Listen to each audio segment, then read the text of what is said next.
জাহান্নামীরা জাহান্নামের মধ্যে আযাব ভোগ করতে করতে করতে করতে আল্লাহরে ডাক দিবে। দুনিয়া দুইবার সৃষ্টি করলে যত বছর বয়স হয় এই পরিমাণ, পরে আল্লাহ বলবে বল কি বলবি। জাহান্নামীরা বলবে আল্লাহ একটু মরণ দাও আমাদেরকে। আল্লাহ পাক রব্বুল আলামিন ওই যে বললাম একটা প্রাণী, এই মরণ নামক প্রাণীটাকে জান্নাত আর জাহান্নামের মাঝখানে রাইখা জবাই করে আল্লাহ জাহান্নামীদেরকে বলবে ইয়া আহলান নার খুলুদুন লা মাউতা ফিহা, এ জাহান্নামীরা চিরস্থায়ী জাহান্নামে থাকো, আজকের পর আর কোনো মরণ নাই। জান্নাতীদেরকে আল্লাহ বলবে ইয়া আহলাল জান্নাহ খুলুদুন লা মাউতা ফিহা, এ জান্নাতীরা চিরস্থায়ী জান্নাতে থাকো, আজকের পর আর মরণ নাই। আমি আল্লাহ চিরস্থায়ী জান্নাতের সার্টিফিকেট দিয়ে দিলাম। এই জান্নাতের ব্যাপারে আল্লাহ বলেন সারিউ ইলা মাগফিরাতিম মির রাব্বিকুম ওয়া জান্নাহ, জান্নাত পাওয়ার প্রতিযোগিতা তোমরা তাড়াতাড়ি করো, বেশি পরিমাণ করো। জান্নাতীরা জান্নাতের মধ্যে আছে, আনন্দ উল্লাস করবে, প্রচুর পরিমাণ আনন্দ, ভরপুর আনন্দ করবে। হঠাৎ জান্নাতীরা একদিন কানের মধ্যে শুনতে পাবে কে যেন তাদেরকে ডাক দিয়ে বলবে আসসালামু আলাইকুম ইয়া আহলাল জান্নাহ, হে জান্নাতীরা তোমাদেরকে সালাম। জান্নাতীরা চারদিকে তাকায় দেখে কাউকে দেখা যায় না, গায়েব থেকে একটা আওয়াজ আসবে, এই সালাম অন্য কেউ দেয় নাই, আমি আল্লাহ তোমাদেরকে সালাম দিলাম। আল্লাহর সালাম পাইতে সবাই রাজি আছি না নাই? আল্লাহ সালাম দেওয়ার পর জান্নাতীদেরকে আল্লাহ প্রশ্ন করবেন হাল ওয়াজাদতুম মা ওয়াদা রাব্বুকুম হাক্কা, আমি আল্লাহ তোমাদেরকে যেই যেই নিয়ামত দিলাম তোমরা পাইছো কিনা। জান্নাতীদের মধ্যে গ্রুপ হবে দুইটা, এক দল বলবে ওয়াজাদনা মা ওয়াদানা রাব্বুনা হাক্কা, আল্লাহ তুমি যা যা ওয়াদা করছো সব আমরা পাইছি। আরেক দল হবে উলামায়ে কেরামের দল, আলেমরা বলবে আল্লাহ না না সব আমরা পাই নাই। আল্লাহু আকবার। আল্লাহ বলবে একদল বলে পাইছি, তোমরা বলো পাও নাই। ওলামারা বলবে আল্লাহ আমরা তো দুনিয়াতে নবীর হাদিস শুনলাম, আল্লাহর নবী পূর্ণিমার চাঁদের রাতে সাহাবাদেরকে বললেন এ সাহাবাদের দল, আকাশের পূর্ণিমার চাঁদ দেখতে তোমাদের কোনো সমস্যা হয় কিনা? সাহাবারা জবাব দিলেন লা ইয়া রাসূলুল্লাহ, পূর্ণিমার চাঁদ দেখতে কোনো সমস্যা হয় না। আল্লাহর নবী বললেন লা তুযাবুনা ফি রুয়াতিহি সাতারাউনা রাব্বাকুম কামা তারাউনা হাদাল কমারা ফি লাইলাতিল বদরি, যেমনি ভাবে পূর্ণিমার চাঁদ দেখতে তোমাদের সমস্যা হয় না, জান্নাতে এই চোখ দিয়া সরাসরি আল্লাহকে দেখবা কোনো সমস্যা হবে না। কারে দেখবো? দেখতে চাই না সবাই?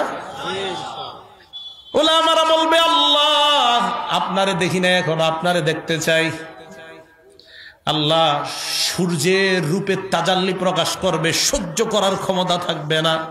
এবার আল্লাহ বলবেন বুঝছি তোমরা সহ্য করতে পারবা না, সহ্য যেন করতে পারো একটা মাহফিলে তোমাদেরকে দাওয়াত করলাম, সব জান্নাতীরা ওই মাহফিলে যাইবা, আমি আল্লাহ নিজে আইসা তোমাদের সাথে সাক্ষাৎ করব। দাওয়াত দেওয়ার পর জান্নাতীরা কয় আল্লাহ মাহফিলটা কোথায় হবে? আল্লাহ বললেন একটা মাঠ আছে, মাজিদ নামক মাঠ, সূরা কফের 35 নম্বর আয়াত আল্লাহ বলেন এই মাজিদ নামক মাঠে তোমাদেরকে দাওয়াত দিলাম, ওখানে তোমরা যাইবা, সবাই যাইবা। জান্নাতীরা দাওয়াত পাওয়ার পর মাজিদ নামক মাঠে যাওয়ার প্রস্তুতি শুরু করে জান্নাতীরা। আপনারা যেমন তাফসিরের মাহফিলে আসার প্রস্তুতি থাকে একটা, তো এই প্যান্ডেলটা বানানোর একটা প্রস্তুতি ছিল না আগে? নাকি প্রথম দিন বানাইছে না আরো আগে বানাইছে? মাহফিল কালকেই বানানো হয়েছে না আগে থেকে তৈরি শুরু হয়েছে? আল্লাহ হুরগেলমানদেরকে বলবেন সুবহানাল্লাহ, একটা বিশেষ অতিথির আর একটা প্রধান অতিথির আর একটা সভাপতির মাঠের দিকে তাকায় আল্লাহ বলেন এ হুরগেলমানের দল, আমার প্রত্যেকটা জান্নাতি বসার জন্য এক একটা রাজকীয় সিংহাসনের ব্যবস্থা করে দাও। সব জান্নাতীদের জন্য আল্লাহর মাহফিল বানানো শেষ, প্যান্ডেল বানানো শেষ, স্টেজ বানানো শেষ। এবার জান্নাতীরা যাওয়ার পালা। জান্নাতীরা যখন রওনা করবে রওনা করার আগে একটু মাঠের ব্যাপারে বলতে চাই। জিবরিল আমিন একটা প্লেট নিয়ে একদিন নবীর কাছে আসলেন, কোন বর্ণনা একটা মানচিত্র নিয়ে। হাবিব প্রশ্ন করলেন, মা হাজা ফিয়াদিকা, তোমার হাতে এটা কি? জিবরাইল বললেন, ইয়া রাসূলুল্লাহ, একটা মানচিত্র আপনার কাছে নিয়ে আসলাম। আল্লাহর নবী প্রশ্ন করলেন, কিসের মানচিত্র? জিবরাইল বললেন, আল্লাহ একটা মাঠে মাহফিল করবেন, মাঠটার নাম মাজিদ নামক ময়দান, ওই ময়দানের একটা মানচিত্র নিয়ে আসলাম। আল্লাহর নবী বলেন, কেন আনলা? জিবরাইল জবাব দেয়, ইয়া রাসূলুল্লাহ, 600 ডানা দিয়ে আল্লাহ আমাকে বানাইছে। একটা ডানায় এত শক্তি আল্লাহ দান করছেন, পুরা দুনিয়াটা আমি আসমানে উঠে আসার দিতে পারি, এত শক্তি আল্লাহ দান করছেন। আল্লাহর কাছে সেজদায় পড়ে রইলাম, আল্লাহ তুমি আমাকে আমার 600 ডানা পরীক্ষা করার ক্ষমতা দিয়ে দাও। আল্লাহ কয়, জান্নাত ঘুরো। 8 জান্নাত ঘুরলাম, 7 জাহান্নাম ঘুরলাম, সব ঘুরলাম, ঘুরার পরেও আমার সামান্য শক্তি খরচ হয় না। আল্লাহর কাছে বললাম, আল্লাহ আমার 600 ডানার পরীক্ষা করতে চাই। এবার আল্লাহ বললেন, জিবরিল যাও যাও, মাজিদ নামক একটা মাঠ আছে, ওই মাঠের মধ্যে যাও, মাঠটা দেখে আসবা মাঠটা কেমন। জিবরিল বলেন, আমি মাঠের মধ্যে গেলাম। যাওয়ার পর সামনের দিকে আমি চলতে লাগলাম। এই প্রথম একটা ডানার শক্তি আমার শেষ হয়ে যায়, দ্বিতীয় ডানাটা আমি ছাড়লাম, দ্বিতীয় ডানার শক্তি আমার শেষ হয়ে যায়, 3 নাম্বার ডানা ছাড়লাম, 4 নাম্বার ডানা ছাড়লাম, করতে করতে 100 ডানা আমি ছেড়ে দিলাম। 100 ডানা ছেড়ে দেওয়ার পর আমি ক্লান্ত হয়ে গেলাম, আবার 100 ডানা ছাড়লাম। এইভাবে করতে করতে আমি আমার 600 ডানা দিয়ে উড়া আরম্ভ করলাম। যেই মাত্র আমার 600 ডানার শক্তি শেষ হয়ে যায়, আল্লাহর দরবারে আমি সিজদায় পড়ে গেলাম। আল্লাহকে বললাম, আল্লাহ তাইতু আখিরতু সাজিদান লাক, আমি ক্লান্ত হয়ে গেলাম, তাই তোমার দরবারে সিজদায় পড়ে গেলাম। আল্লাহ বলেন, জিবরিল মাথা উঠাও। জিবরাইল মাথা উঠায় আর বললেন, আল্লাহ আমি 600 ডানা দিয়ে এই মাঠটা প্রদর্শন করলাম। মাবুদ, আমার জানতে মন চায় কতটুকু মাঠ আমি ঘুরে শেষ করতে পারলাম। আল্লাহ জিবরিলকে বলে, জিবরাইল ওই মাঠের একটা কোনা ঘুরে শেষ করতে পারলাম। এত বড় মাঠের মধ্যে মাহফিল হবে, তৈরি, মঞ্চ তৈরি, স্টেজ তৈরি, সব জান্নাতীরা মাহফিলে গেছে। সুবহানাল্লাহ। আল্লাহ আমারে আপনাদের সবাইকে ওই মাহফিলে বসার তৌফিক দান করেন। সিংহাসনের মধ্যে বসার পর সব জান্নাতীরা স্টেজের দিকে তাকায়, তাকায় দেখে স্টেজে নবী, সব নবীরা স্টেজে বসা। কয়টা চেয়ার? চেয়ারের দিকে তাকায় দেখে চেয়ার 3টা খালি। কি ব্যাপার, চেয়ার খালি কেন? চেয়ার খালি দেখা জান্নাতীরা মনে মনে একজন আরেকজনকে বলতে লাগলো, চেয়ার খালি কেন? হঠাৎ ঘোষণা করা হবে, এখন বিশেষ অতিথি তার আসন গ্রহণ করবে। সুবহানাল্লাহ। সব তাকায় আছে বিশেষ অতিথির চেয়ারের দিকে। হঠাৎ তাকায় দেখবে বিশেষ অতিথির আসনে দাউদ পয়গম্বর বসে যায়। সব জান্নাতীরা দাউদ নবীর দিকে তাকায় চিন্তা করবে, কি বড় মর্যাদার পয়গম্বর, দাউদ পয়গম্বর আল্লাহর মাহফিলের বিশেষ অতিথি হয়ে গেলেন। এবার জান্নাতীরা চিন্তা করতে থাকবে, প্রধান অতিথির আসনটা জানি কারা গ্রহণ করবেন। বার ঘোষণা করা হবে, প্রধান অতিথি তার আসন গ্রহণ করবে। জান্নাতীরা তাকায় দেখবে প্রধান অতিথির আসনে আইসা আমার আপনার সকলের প্রাণের স্পন্দন, আল্লাহর দোস্ত আখিরি জামানার পয়গম্বর এসে প্রধান অতিথি হয়ে যায়। আল্লাহর নবীর দিকে এক দৃষ্টিতে সবাই তাকায় থাকবে। আহারে, এই সুন্দর চেহারাটার মধ্যে বুঝি তায়েফের ময়দানে রক্ত ঝরাইছে, উহুদের ময়দানে দান দান শহীদ করেছে বুঝি এমন সুন্দর চেহারাওয়ালা, এমন একটা চরিত্র মাধুর্য, এমন একটা রুরানি চেহারাওয়ালা মানুষের চরিত্র নিয়ে বুঝি বাংলার গুটি কয়েক নাস্তিক মাঝে মাঝে কথা বইলা মুসলমানদের হৃদয়ে কষ্ট দেয়। আমি আজ স্পষ্ট ভাষায় উলামায়ে কেরামের সামনে আপনাদেরকে ওয়াদা করাইতে চাই, আমরা মুসলমান হিসাবে আওয়ামী লীগ বিএনপি পরিচয় এটা যার যার ব্যক্তিগত পরিচয়। আল্লাহর নবীর ইজ্জতের উপর সামান্য কোনো আঘাত যদি কেউ করতে চায়, জীবন দিয়ে হলেও সবাই এক প্ল্যাটফর্মে দাঁড়াইয়া তাদের বিরুদ্ধে আমরা জিহাদ ঘোষণা করলাম। নবীর কোন দুশ্মনরে ছাড় দেওয়া যাবে? বলেন যাবে?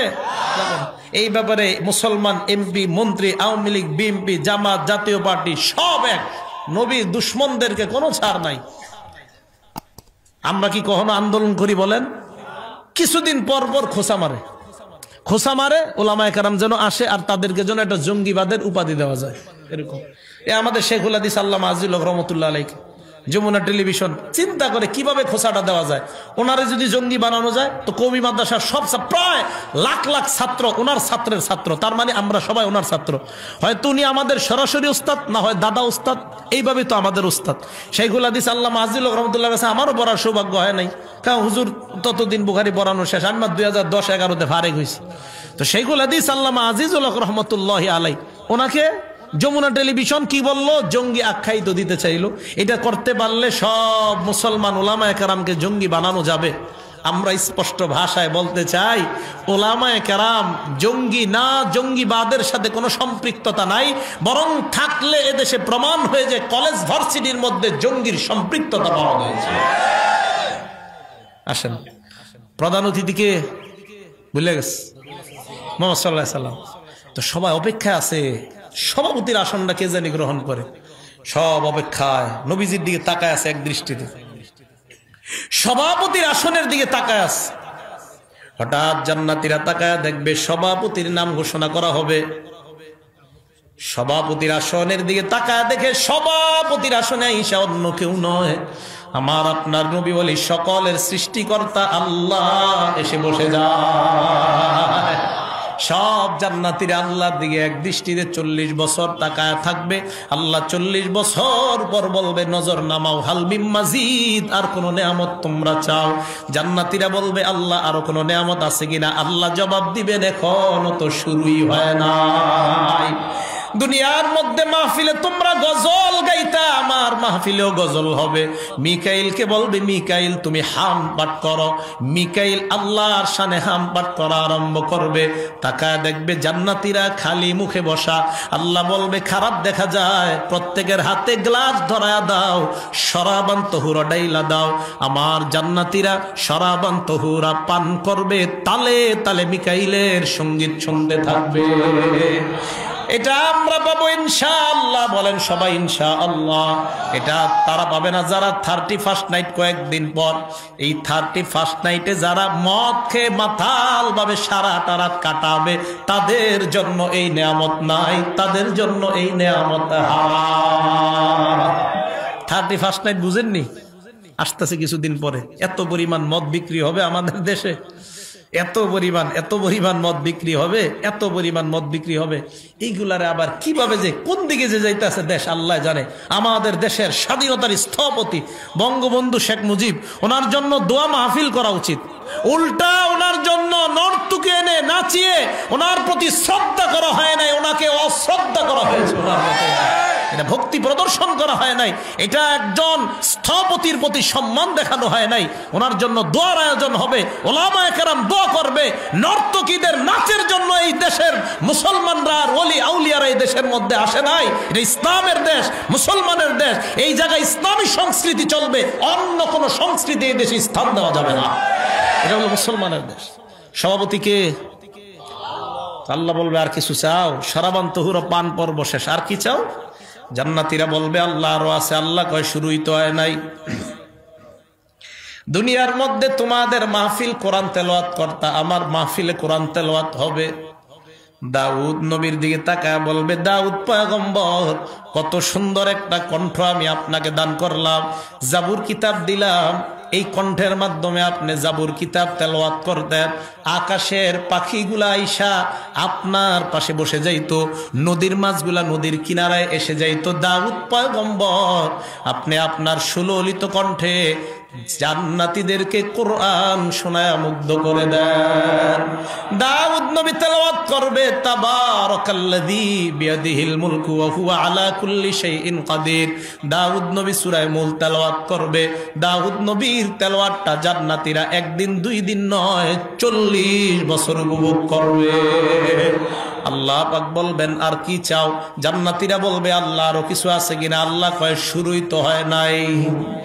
প্রধান অতিথির দিকে তাকায় বলে, হাবিব কদ আনজালতু আলাইকাল কুরআন, আমি আপনাকে কোরআন দিলাম।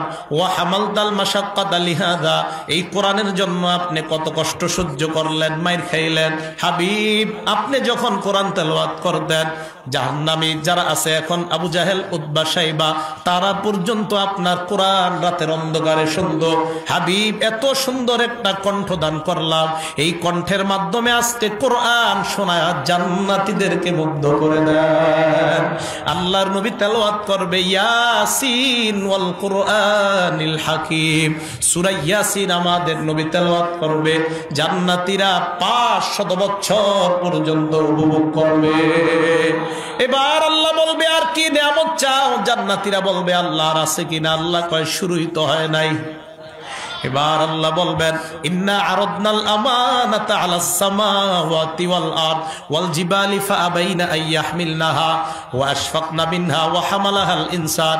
কোরআন আমি আসমান, জমিন, পাহাড়, পর্বতের সামনে রাখলাম, কেউ গ্রহণ করতে চায় নাই, মানুষ তোমরা গ্রহণ করলা। কোরআন যখন তোমরা তেলাওয়াত করতা, তোমাদের দুনিয়ার তেলাওয়াতেই তোমরা মুগ্ধ হয়ে যাইতা। কাবার ইমাম আব্দুর রহমান সুদাইসের তেলাওয়াত যতই শুনবেন, শুনতেই থাকবেন। আমাদের দেশের একাধিক গর্ব সন্তান, তাদের তেলাওয়াত শুধু শুনতেই মন চায়। আল্লাহ বলবেন, দাউদের তেলাওয়াত শুনলা, নবীর তেলাওয়াত শুনলা, আমি আল্লাহ নিজে এখন তোমাদের সামনে কোরআন পাঠ করব। আল্লাহ তেলাওয়াত করবেন, আর রহমান আল্লামাল কোরআন, আল্লাহ সূরা রহমান তেলাওয়াত করবে, সুবহানাল্লাহ। দাউদের তেলাওয়াতে 40, মুহাম্মদ সাল্লাল্লাহু আলাইহি সাল্লামের তেলাওয়াতে 50। আল্লাহ যখন তেলাওয়াত করবে, জান্নাতীদের অবস্থা কি হবে আল্লাহই ভালো জানে। এই তেলাওয়াত এবং জান্নাতে এই নিয়ামতগুলা কারা কারা আমরা উপভোগ করতে চাই? সবাই রাজি আছি না ইনশাআল্লাহ?